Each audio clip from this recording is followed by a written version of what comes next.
Hi, I'm Sam Hawley, coming to you from Gadigal Land. This is ABC News Daily.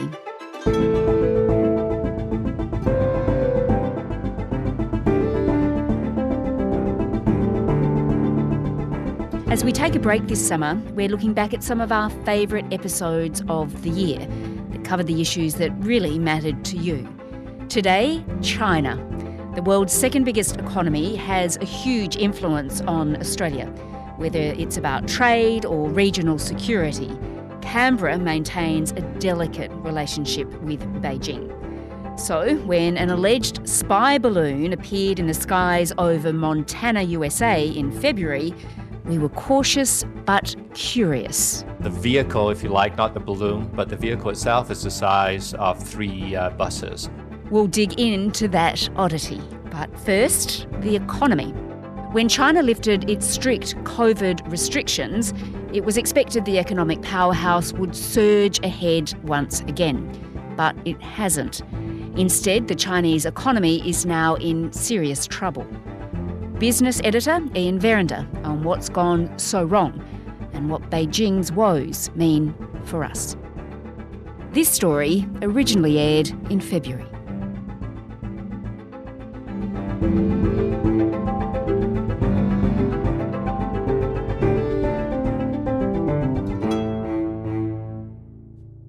Iain, lots of us think of China's economy as this giant, an economic miracle that dragged millions of people out of poverty. It fueled global growth and it saved us a few times, right? Oh, yeah, absolutely. I mean, it has been one of the economic miracles of all time. Mm-hmm. No country in the world has ever progressed from an agrarian, rural-based, essentially subsistence living into an economic powerhouse, a global economic powerhouse in such a short period of time. I mean, we're talking from the 60s and 70s through to the early 2000s and now to be the second biggest economy in the world. But such rapid growth often comes at a cost, and I think those costs are starting to become a little more evident now. Okay, so let's have a look in a moment at what's happening with the Chinese economy at the moment. But, the Chinese, they saved us, didn't they, from the GFC? They were gobbling up our resources. It's been good for us. They've been good for us. Yeah, I mean, in the aftermath of the global financial crisis, Western capitalism was really on its knees. And China really did ride to the rescue throughout that period. It decided to really ramp up its global growth, and it just poured huge amounts of money into infrastructure, in particular in China and in the region as well, surrounding China. And that required enormous amounts of raw materials. And Australia, of course, was incredibly well placed to supply all of that. How did China create all this wealth? Iain, I know we talk a lot about housing in this country. What role did housing play there for the Chinese economy? Yeah, I mean, housing has been, I guess, one of the vital aspects of its economic growth, but it's been in conjunction with a massive urbanisation of the population. That required obviously a huge investment in housing, in infrastructure, in rail, road, bridges, and all of that requires vast amounts of steel. So it became this program that just built upon itself and accelerated as it got bigger and bigger, and it's landed China in an extraordinary situation. The Chinese President Xi Jinping, he was speaking about this back in 2017, wasn't he, about the property market. It was a landmark speech. Yeah, indeed. On behalf of the 18th Central Committee of the Communist Party of China, I will now deliver a report. It got to a point where there was a lot of property market speculation in the country, and the property boom turned into a massive bubble. And Xi, I mean, in some ways quite correctly, decided that this was out of control, that there was too much debt involved in it all, private debt and public debt, and decided to try and rein it all in. And he delivered a speech which had a slogan that was, housing is for living in, not for speculation. Not for speculation. With this in mind, we will move faster to put in place a housing system that ensures supply through multiple resources, provide housing support through multiple channels, and encourage those housing personnel. And it's precipitated this enormous collapse, not just in the property market itself, but in construction, and finally, precipitated the collapse of the companies themselves. These massive development companies that were running around the world and became some of the biggest property developers in the globe, and they have been teetering on the brink of collapse for the past 2 years. So, Iain, why is it, though, that the property market can't seem to make money anymore? Because they overbuilt. There's a huge oversupply within China, and a lot of the construction was funded by huge amounts of debt that was unsustainable. So when they tried to shut off the debt to those companies, they stopped building new product, they stopped delivering on products for a lot of buyers, and the price of real estate collapsed because Beijing said you can't be speculating in property anymore. So there was a lot of demand that came out of the market. And so you had the developers unable to raise funding for new developments. You had potential buyers not wanting to, or bailing out of the market because you weren't allowed to speculate. And you had this incredible supply of cities where a lot of cities had nobody living there. It was just purely investment-driven speculation and no ultimate demand for it. It was all really just about ensuring that the economy grew. Wow. Okay, so things are changing dramatically and quickly. The economic miracle, it's slowing down. Yeah, it is indeed. And I mean, as an economy grows, it becomes ever increasingly difficult to maintain that kind of growth rate because the bigger you get, like if your economy is worth 100 billion and it doubles to 200 billion, that's a much bigger growth than being worth 1 billion to 10 billion. You know what I mean? So the bigger you get, the harder it is to maintain that growth rate, and rightly so. So everybody expected the growth rate to slow, but what we're seeing right now is not just a slowdown, but potentially a really, really difficult time for the Chinese economy. In China's southwest, these apartment blocks are going down. 15 towers unfinished for 7 years. The developer bankrupt.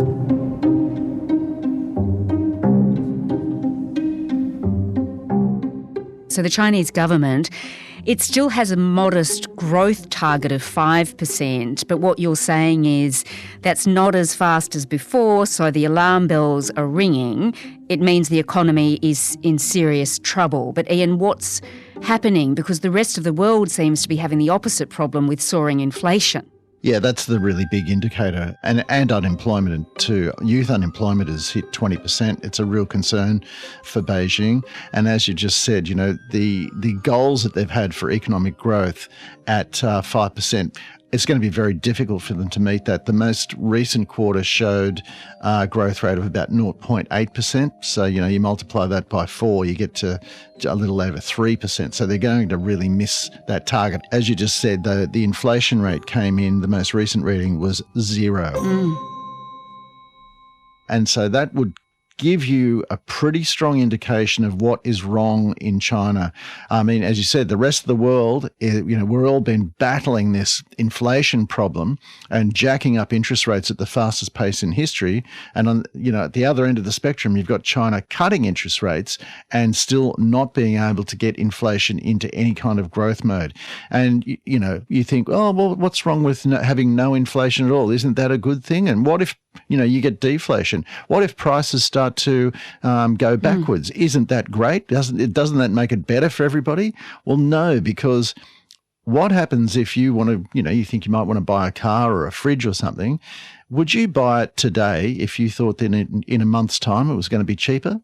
No, you wouldn't. And so then you get this snowballing effect of people not spending money and not investing, and that just makes the situation even worse. So deflation is a really quite worrying prospect for the Chinese economy. And commentary over the state of the Chinese economy is not great, is it?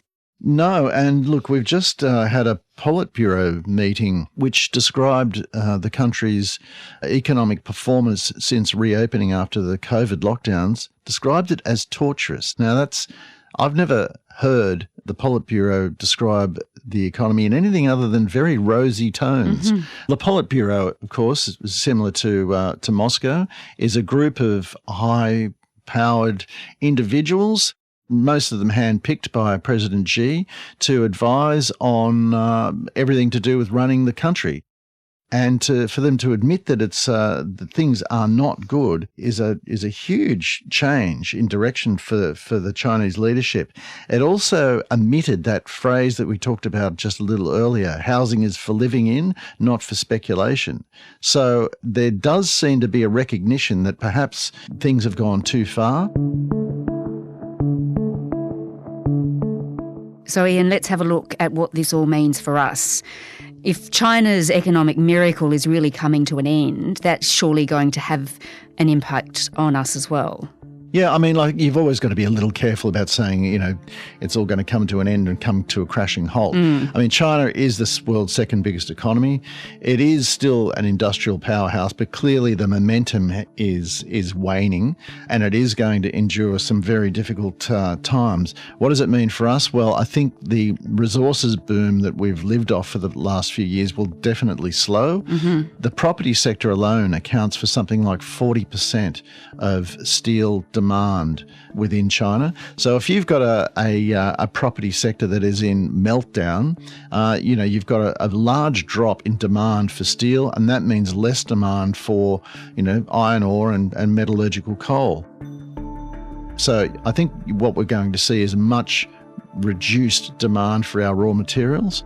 In some ways, everyone's worried about the Chinese boycott of some of our exports. I think it was probably quite a good thing longer term, because it forced many of our exporters, particularly in wine and barley and all these other commodities, to actually look at other markets and try and diversify away from one real export source of our demand for our products.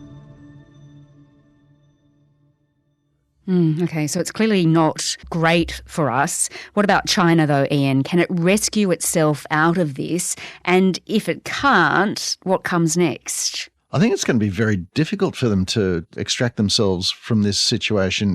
How do you get rid of debt out of the economy without having a massive economic slowdown? Well, you can't. So do you pump more debt into it to try and keep things ticking along? This is the conundrum that they face, the eternal problem of, if you try and fix it at one end, you exacerbate the problems at the other. And it is really, really difficult to fix. And I guess it's a salient lesson in what happens when you move to excess, and the speed at which it's transformed itself is really coming back to haunt it. What about President Xi? What does it mean for his leadership, do you think? Well, he might have installed himself as the permanent leader, and there doesn't seem to be any dispute about that. But I mean, all of these things can be quite transitory, really, can't they? So what would you do if you were virtually a dictator in a very powerful nation like this? The temptation in the past, if you look through history, has been to resort to some kind of military campaign. And of course, there's been a lot of saber rattling over Taiwan in recent years. So hopefully it doesn't get to that point. But, I think everyone's got to be very careful with the way we behave. Iain Verrender is the ABC's business editor.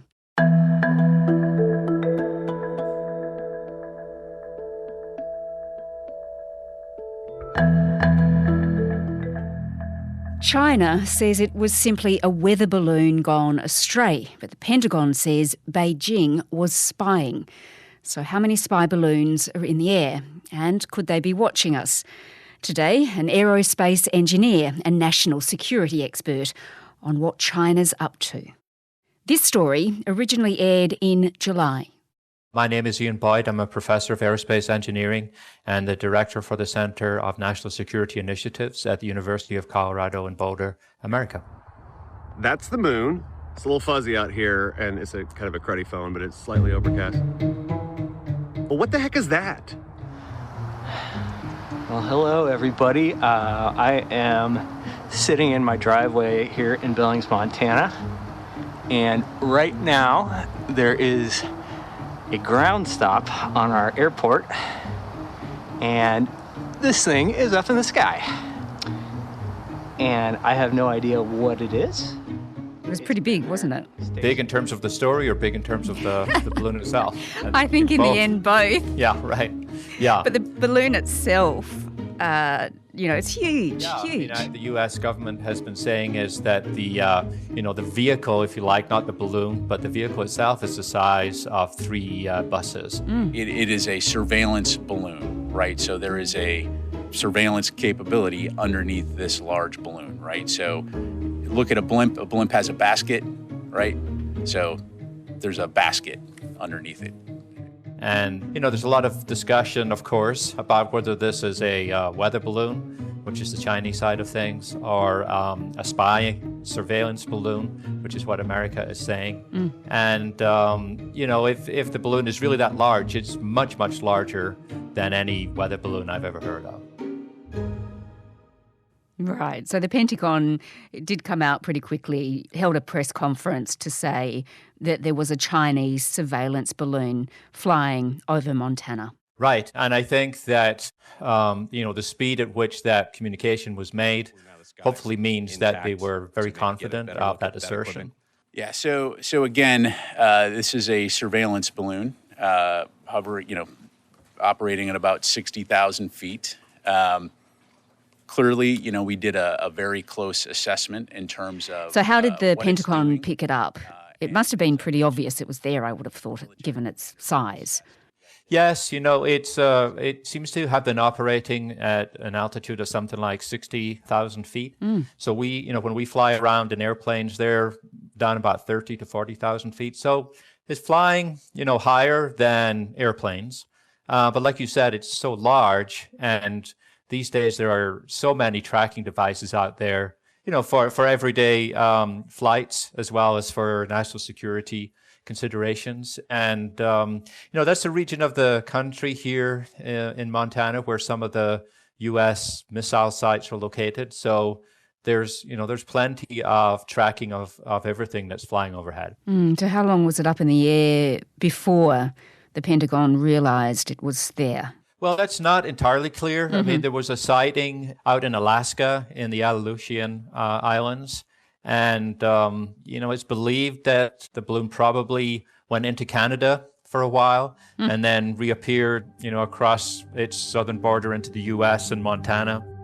And from there, it headed, eastwards and ended up just over the ocean. Okay, but it's flown over a fair bit of ground before it's been spotted. So just bring me up to speed. What happens next? President Biden, he began speaking about it and he ordered it be shot down. When I was briefed on the balloon, I ordered the Pentagon to shoot it down on Wednesday as soon as possible. So tell me about that, because that sounds rather dramatic. Well, I think, I think it was interesting to see how long it took for that decision to be carried out. I think there was a lot of, here in the U.S., a lot of pressure to shoot it down right away. It's kind of a national prestige sort of thing. This is all about China testing the American resolve. And unfortunately, the president failed that test. But actually, I think, to let it play out as they have done, this has been such a big story on the international stage. And I think that they really wanted to be honest, to make China squirm a little bit. I mean, I think that, it's not clear today what the explanation is, but to allow a large object to fly into the sovereign airspace of another country is very irresponsible. And I think that the U.S. is trying to hold China to account for this. We'll see what impact it actually has. After days of tracking the massive Chinese balloon as it moved eastwards across the United States, President Joe Biden ordered the US Air Force to shoot it down. Whoa. Suddenly we saw something take off from the jet and knew it was a missile. But as to what's happening next, I mean, on a practical level, of course, the U.S. Navy is trying to collect as much of the debris as it can to see what they can find out about it. Before we talk more about that, It does come at an interesting time, doesn't it? Because Antony Blinken, the US Secretary of State, was just about to make a key diplomatic trip to China. So why on earth would China do this now when these big powers, these big nations are trying to actually repair their connection? Yeah, I think over the years, over the last couple of decades, China has conducted a number of these actions which are hard to understand, hard to interpret. About 15 years ago, they shot down one of their own satellites. It caused a lot of space debris, and it caused a lot of problems for space operators. The International Space Station had to be remaneuvered. And so at that time, people thought, well, maybe China had not fully understood the implications of that action. And that could be true here as well. I think, like you just said, I doubt China thought there was going to be, if this was a deliberate provocation, let's say, I doubt China thought the response from the US was going to be so strong, the interest from the international community was going to be so strong. So that's one possible explanation, a miscalculation. It could be that this is some kind of experimental balloon, and they did lose, they lost control of it. Yeah, okay, so it's a bit unclear exactly what the Chinese were up to. It's always a bit difficult to determine that. But if they were after information, for instance, what would they have been looking for or using this balloon to gain? Yeah, if it's a spy, surveillance balloon, they would have a lot of instrumentation, cameras that could be taking photographs and video of everything below it, towns and buildings and power supplies and rivers, all those kinds of things. Another thing they probably are doing is using different parts of what we call the electromagnetic spectrum. So when we use our eyes to see, that's what we call the visible part of the spectrum. But if you use other parts, you can see other things. So if you use infrared, you can see at night in the dark. And then what you do is you kind of piece together all these different images to provide information. And what, they'd be looking to steal secret information from the US, military information? What are they after?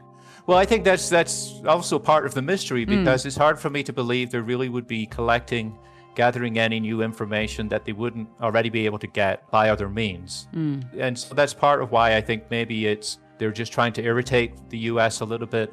It's all part of what makes it such an interesting story. By other means of gathering that sort of information, I guess you mean things like satellites. Yeah, exactly, yeah. Yeah, how sophisticated are the Chinese at spying?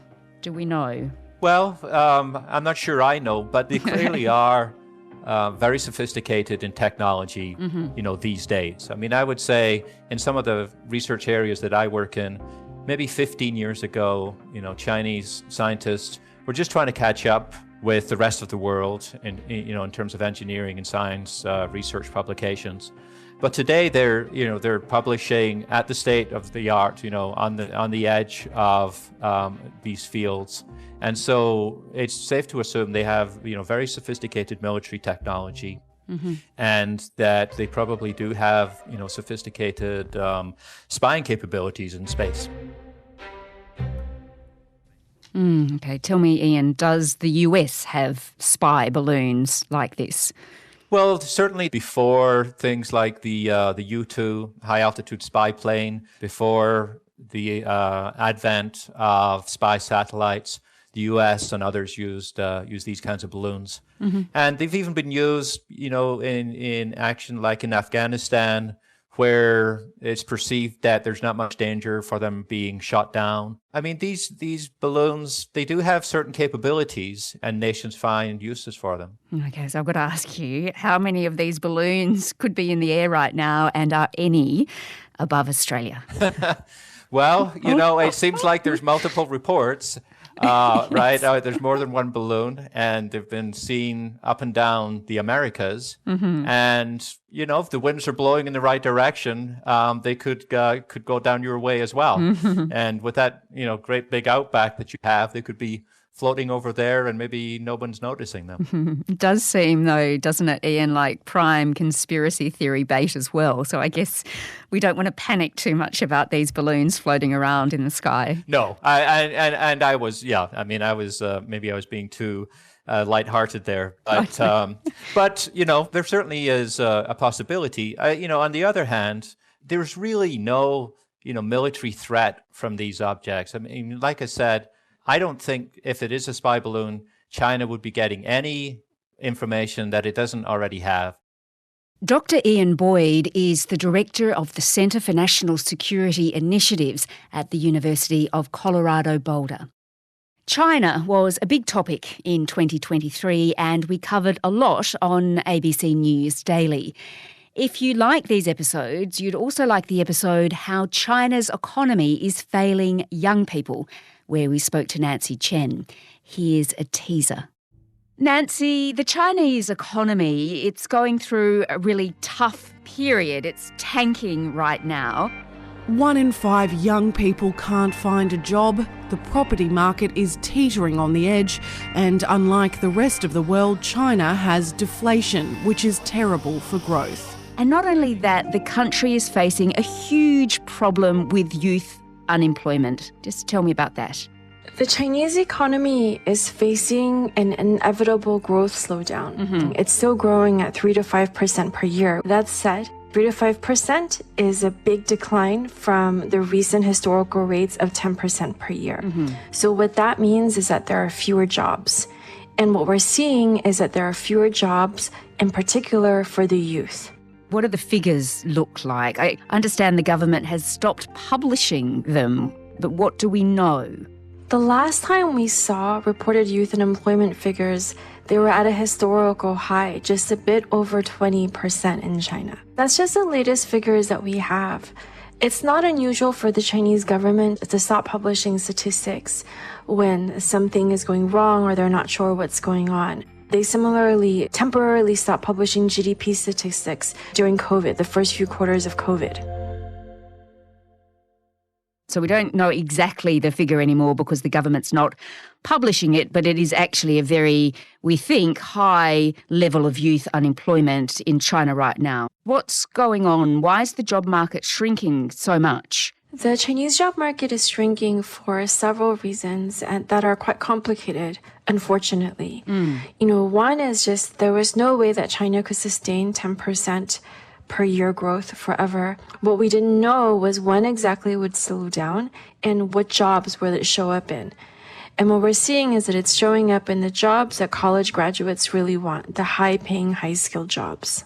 It's hard to be very excited or happy if you're a new graduate right now in China. First of all, we need to clarify that when we talk about youth unemployment in China, we're talking explicitly about urban youth unemployment. These are college graduates mostly, because all universities are in urban areas in China. China is one of the most competitive academic schooling systems in the world, and now they've graduated and those jobs just aren't there. So one person is my cousin who finished law school in China and then got a graduate degree overseas. And when she returned this year, she just wasn't able to find a job. For every job she interviewed for, there were 40 to 100 applicants, all equally qualified or more qualified. And the wages that were being offered were a third to half of what they were 5 years ago. And how, Nancy, does that compare for men and women, or is it the same? Youth unemployment is hitting everyone very hard right now. That said, the ability of young women to get a job, it's much harder for them than for young men. The reason that it's harder for young women is that employers are really concerned that they're going to be hired and then have children and take a lot of time off. China has a declining fertility rate, so the government has implemented a lot of policies to promote fertility. China's government has announced it's scrapping a policy limiting couples to 2 children and will now allow them to have 3. The one-child policy was ended in 2015. Which is a sharp change from its historical policies. But what that means for employers is that they think if I hire a young woman today, she's probably going to have 1 to 3 kids because now all Chinese couples are allowed to have 3 kids. And the employer is not allowed to fire them. They have to preserve the jobs. And this means a lot of money for the employer. If I hire a young man, cultural norms are such that Chinese employers think however many kids he has, he's going to keep on working. His wife will stop working and take care of the kids. can find that episode from October on the ABC Listen app. Just search ABC News Daily. It's in the feed. That's it for this special episode of ABC News Daily. The podcast will be back with new episodes daily from the 29th of January. You can listen to the show on the ABC Listen app.